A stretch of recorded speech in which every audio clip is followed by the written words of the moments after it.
All right, so let's take a look at a couple more problems here related to aromatic substitutions. Again, like I always say, stop, see if you guys can work through this on your own, and then, you guys can come back and see, or hear my thoughts at least, and kind of look through the answers that I have. All right, so we start out with our good old buddy benzene, and we want to make an ortho-substituted product. And so, as always, we need to kind of stop and take a look and assess what we have. So our product needs to be ortho-substituted. That's going to kind of bring in maybe not a problem, but just something to pay attention to, I guess. So we know that in both of these cases, in the case of both of the substituents on the ring here, they're both orthopara directors, and for steric arguments, although maybe not such a big deal in this case, para tends to be the favored product, and so we need to, let's say, stop and try and figure out a way how we can favor the ortho formation over the para formation. So that's something to stop and look at, right? If we have a di-substituted ring with activators and orthopara directors on it, then we know we're going to have to put in some kind of blocking group to favor the ortho formation over the para formation here. The other thing to look at is we don't have any functional groups. So no functional groups. Wow. There it is. Okay, so functional groups on the starting material, right? We just got our good old buddy unsubstituted benzene. And so we know we're going to have to do some shenanigans, or whatever you want to call it, to go ahead and give us something to work with, right? So if you take a look at one of the previous videos, I talked about, if we don't have a functional group present, then we can't do anything, right? We have to add a functional group there to begin with. We also have to pay attention to the functional groups that are there in the product, right? We do have an alcohol and we do have a halide. And while both of those are orthopara directors, remember that the alcohol is an activator and the halogen is a deactivator. And so we typically want to add our activator first. Again, that's not always going to be the case, but that's usually kind of the go-to choice for me, at least when I start to put these things together. It's usually add the activator first, right? Just because of the nature of what it means to be an activator, right? It actually activates the ring, right? So we can add other things to it, all that kind of stuff, right? So we're going to go through and do that. So first things first, we need to take care of our, let's say, functional group on the starting material there. So we need to add a functional group. Really, let me go back here, excuse me. Really, the best thing to do is to add a halogen. Wow, okay. As you guys might have guessed, I'm still kind of working through my coffee, so pardon my mistakes here. Anyway, back to my thoughts. So we need to add a halogen. I'm going to go ahead and add a chlorine here, and we'll talk about why in just a second. That's pretty straightforward. We bubble some chlorine gas with some of the iron 3 chloride in there, and we end up adding a halogen there. Fantastic. Okay, so what's the point with that? Well, I am looking at the end here, and I'm seeing that we need to add an OH. Now, there's really only one reaction that we learned directly how to add an OH to a group. How to add an OH group to a ring. And that's through our nucleophilic aromatic substitution, our NAS, right? And to do that, we need to have a strongly deactivated ring, which we can't really do in this case yet, right? We'll come back in about 2 chapters, I believe, and we'll learn how to do something else. But anyway, right, we don't really have a strongly deactivated ring in this case, and we need to have a good leaving group for an NAS. So the best leaving group would be a fluorine, but again, we don't know how to add a fluorine directly to the ring yet, although we will learn again in just a couple chapters. So the best thing we can do in this case, having the toolkit that we have so far, is let's put a chlorine on there, and then what we can do is we'll basically just throw some sodium hydroxide in there, and we'll just really heat this up to about 350 degrees Celsius. And then we'll have to come back and just clean things up with an acid workup. And so that's going to go through our nucleophilic aromatic substitution. Why is it okay to do this? Well, you know, typically we don't want to take stuff to 350 degrees Celsius. There's not much practical chemistry, and what I mean is in the lab, right? There's not much practical chemistry we do at 350 degrees, just because it's, you know, it's hard to be selective at 350 degrees Celsius, and a lot of compounds decompose or rearrange or other things happen. But if we just have a benzene ring with a chlorine, there's really, you know, there's really not too much we have to worry about because there's not much else that we can react with that. But this is a way that we can add an OH to the ring itself. Let me come back and make that green, and there we go. Okay, cool. So there we go. If we had a nitro group on the ring, we wouldn't have to take it up to 350 degrees Celsius, right? We could just, you know, put some hydroxide in there and kind of, we could lower the temperature down, all that kind of stuff. But we don't know a way of getting rid of a nitro group yet. So we'll just have to kind of do some shenanigans in the meantime, right? Okay, so now we got an OH on there. Now we got to add the work on adding the bromine. If I just went ahead and did this, honestly, I think it talks about this in the book. We wouldn't even need the catalyst in this case, but you know, just for argument's sake, it's all good. If we went ahead and did this, then we would end up probably favoring the para position a little bit, although it'd be kind of a, you know, a big mess at best. You know, at best we wouldn't get a big yield of just the ortho-substituted product, right? So what we're going to have to do, I'll put a sad face here right now, okay? So at the moment, we're going to have to come back and figure out a better way of doing this, and so we're going to have to add a blocking group, right? So we need to put something here, right? We need to block the para position so that we can then add something to the ortho position and not have a problem with, you know, something else getting added that we didn't want to, right? And there's really only one thing that we learned how to do that, right?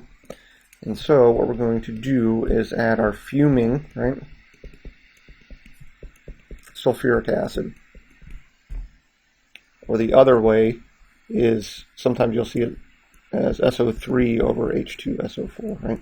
And so remember we talked about what that is and how that is in one of the previous lectures, right? So go take a look at that. And when we do that, then we end up with this. Sulfuric acid's not really going to do anything to our OH, right? So that should be pretty safe. And so then we end up adding that SO3H group there. So again, once we add that SO3H group, we have to pay attention. That is a, you know, a strong acid. This is under strongly acidic conditions. So we have to be careful what other functional groups are present in the ring or in the stuff that we add, just to make sure that we don't have any interactions or side reactions that happen in this case. Okay, but we're good with what we have. All right. Now then, so now that we have a blocking group in place, now all we have is, or excuse me, let me pause here for just a second. So what happens when we add the SO3H group here? So this is a deactivator also, right? So that means it's going to favor the meta positions here, right? And then, you know, from our alcohol, it's going to favor the meta positions. So this is a good setup, right? We don't have to worry about our SO3H adding things here instead, right? Just because it is a deactivator group. Now pause. Can you guys explain to me why the SO3H is a deactivator? It's something important to recognize, okay? You don't want to sit there and have to memorize every functional group ever to be able to explain why something is a deactivator. You guys should be able to look at any substance and say, well, I think this is a deactivator because, and then fill in the blank, right? All right. So now that we've kind of established that, now let's go through and we will now do this. That looks good. I'm just going to copy and paste because I don't like to have to keep swapping colors here. Now we will add a bromine there. Fantastic. And now we just need to get rid of our blocking group, and there's a couple ways to do that. We can just heat it up, or we can put dilute, or the book just says use dilute sulfuric acid. Either one is fine. Oops. Dilute H2SO4, so we'll just go with that. And then that will lead us to our product that we want. So that dilute sulfuric acid is just going to get rid of our blocking group, our SO3H group down there, and we get to our product. Okay. So 1, you guys know the mechanism for that one. 2 steps here, you guys know the mechanism for that one. 3, you guys know the mechanism for that one. 4, you guys know the mechanism for that one. You guys could figure out step 5 here, the mechanism for that one too. Right, you're just kind of going in the reverse of 3 there, right? Okay, so there it is, right? So what do we get out of this? So if we have an ortho-substituted, we're probably going to have to use a blocking group in there. Remember to put in your activators and your deactivators and the ortho-pair directors, all that kind of stuff, okay? All right. So here's a little quick one here, but I just wanted to make a couple comments and, fill in the blank for some kind of stuff here. Okay, so you guys learned about NMR. Or at least you guys should have learned about NMR or will be learning about NMR. And so when you see a D attached to an atom, right, that's a deuterium. So that is, one of the isotopes of hydrogen. It is an NMR silent isotope, at least for the technique that we use with NMR, right? It's NMR silent. And so we call that a labeling. We call this we've essentially deuterium labeled this this benzene ring. And so the reason why I like this problem is because this one actually stumped me when I was an undergraduate. It's got the mental trauma still lasts years later. Now I missed a problem, so I got to share with you guys my frustration so that you guys don't get stumped by it. Okay, that's all I'm saying. So anyway, it's actually a lot easier than I tried to make it out to be. But the thing is this, right? So here's what's tricky about this problem. So we haven't learned directly, right? We haven't learned directly much about deuterium, but it is just basically hydrogen, right? So the question that I'm really asking is, how could I swap one hydrogen for another? Because deuterium, in essence, is going to behave exactly the same way as a hydrogen does. And we kind of have just the freedom to swap in a deuterium wherever we want to. With respect to the reagents that we can add. And that'll make sense in just a minute when we go through this synthesis here, okay? And so what I mean is if we have H2O, right, we could easily just bring in D2O, or heavy water, right? And for our purposes, D2O and H2O are going to behave the same way, right?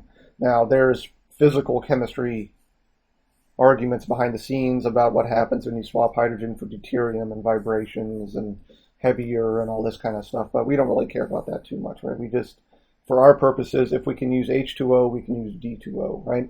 If we can use HCl, we can use DCl, right? So we can just kind of swap in a deuterium where we want to in our reagents. And so I know, I can hear you guys thinking like, oh, I'll just put a deuterium wherever I want to on the benzene ring. Yeah, well, sorry. There are a couple of restrictions with that, right? But anyway, I just wanted to, the real purpose is not to sit here and, yammer on for hours about deuterium. It's just to kind of get you guys thinking about something. And I'll come back and make a point at the end also here, okay? So let's go through and do this real quick, and then I'll come back and make my point and how it's related to the first problem here. Okay, so here's what I'm going to do.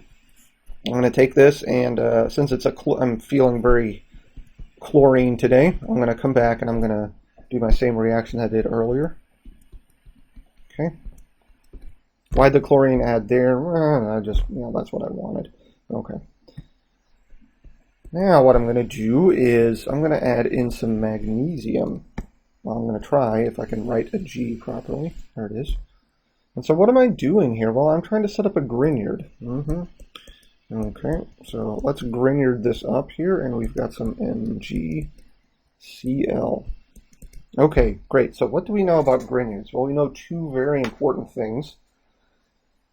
They are powerful bases and they are powerful nucleophiles, although they tend to act like bases more than they act like nucleophiles.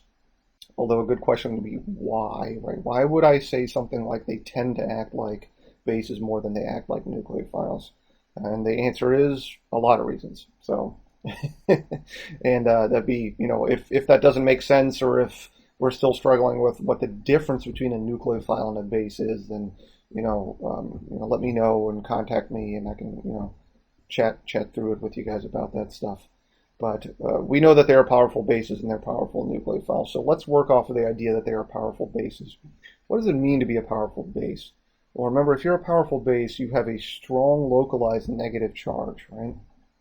And you're going to be going after positive things, specifically hydrogens with a positive charge, right? So if our Grignard that we just made there is a powerful base, well, if we give it an acid or something that's even relatively acidic, right?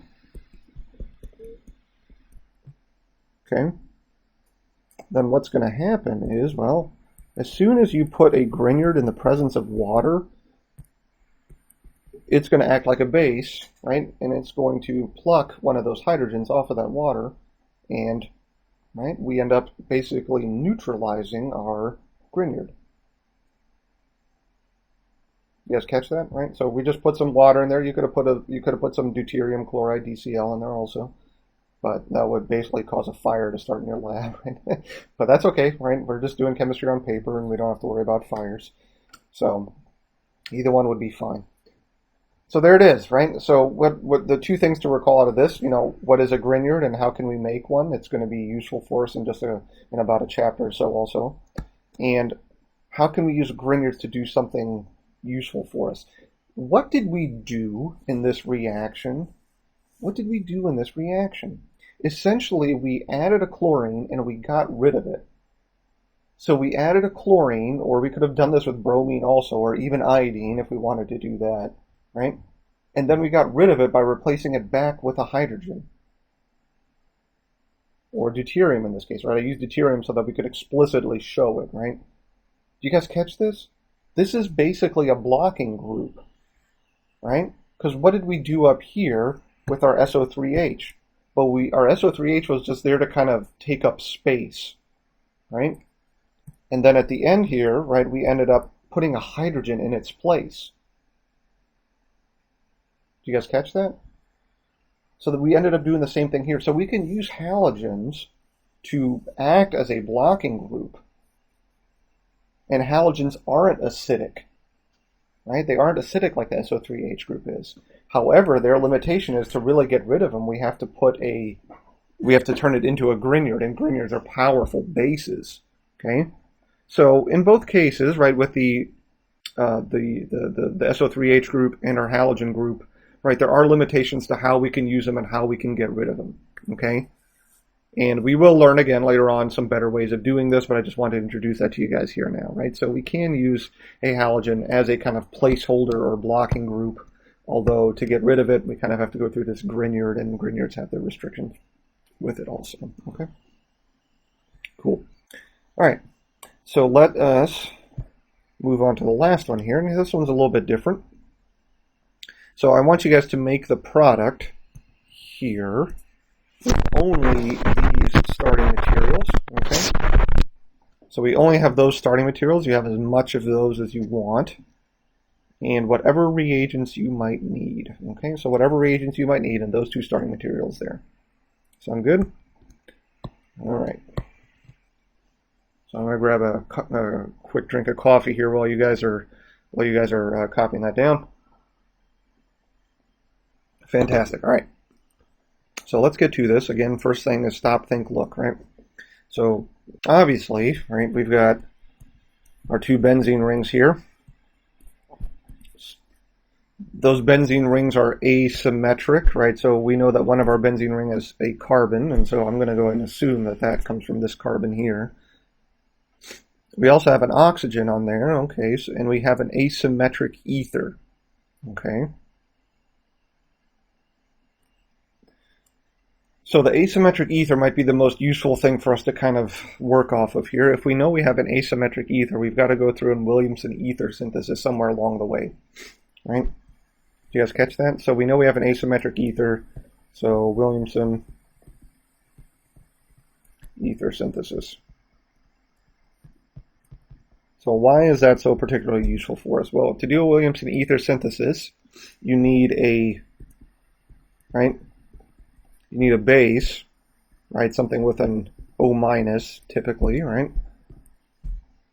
And you need an alkyl halide.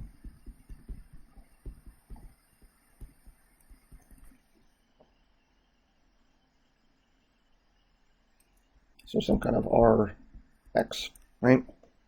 And then when you bring those two together, then you end up making your ether, and happy days are here again, right? So that means I need to make one of these rings into a base with an O minus, and I need to turn one of these into an alkyl halide. You guys catch that? So hopefully that makes sense. If not, go back and take a look at the Williamson ether synthesis that we did. So what I'm going to do, right, we basically just have some options here, right? We need to make an RO minus, right? So I could choose to cut this here,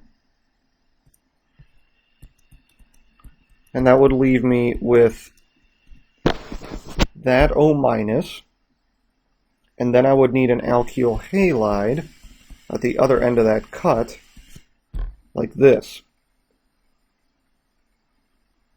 Now, this probably would work under very, very high temperatures, but it wouldn't be very elegant, right? We can come up with a better solution than this.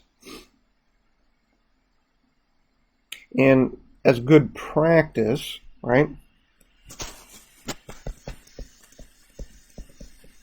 As good practice, right? See if you guys could come up with a way to make, these two starting materials here. But that's not the route that I'm going to go through here. Okay. So as good practice, I might come back to take a look at that.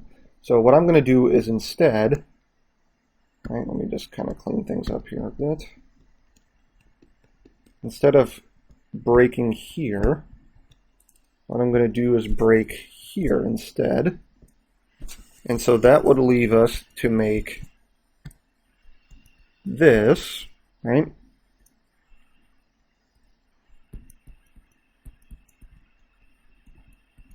And this. Now this is far more reasonable. Now why is this far more reasonable? Well, in this case we have a primary alkyl halide here. That's going to be really good and really quick at doing an SN2 reaction for the Williamson ether synthesis.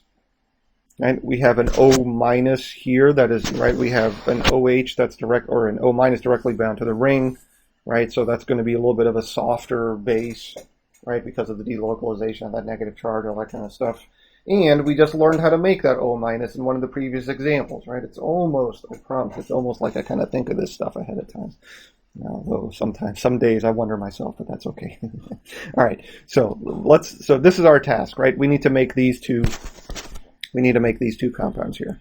Okay, let's start out with the easier one first, because if you guys are like me, my brain is starting to go already, and so we need to work fast before brain gives out. So what I'm going to do is I'm going to visualize taking 1 jar of benzene here. And we're going to do what we did previously, right? We need to add that OH to that group, add the OH to the benzene ring. So we're going to add a halogen to it, okay? And we're going to do the same thing we did before. Oops, slight modification, right? So NaOH, and we're going to heat this up to 350. That sounds good. Now, what we're going to change is we're not going to come back and add acid to this. Did you guys catch that on the previous example? All right, let me scroll up here. Right, on the previous example, I added acid into this. Why? Well, I have to get that OH back there. If I don't, if I don't add that acid in, then my product is just going to be the phenoxide salt, right? And we often just leave it off because we know it's kind of understood, but really we shouldn't. We have that sodium around there from this, right? So there we go. That's jar number 1, right? So let's go back and work on jar number 2. Jar number 2, we're going to have to make our compound there purple, right? So we kind of have to, we're going to take our other reagent, right, the CH3Cl that we are given, AlCl3, do a Friedel-Crafts alkylation. Fantastic. Now we need to add a halogen on this carbon here. Okay, so let's do that. That's Br2. And actually, you know what? Let's change things up just a bit. NBS. Fantastic. So what's the difference? Could you have used Br2? Yeah, you could have.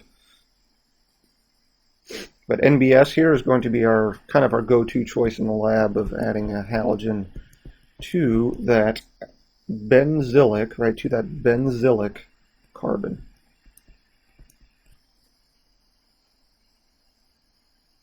There it is. And now we can bring jar 1 and 2 together, and we will get our product, right? So let me run out of room. Sorry about this. Let me move this down here, right? So here's my product down here, just for space.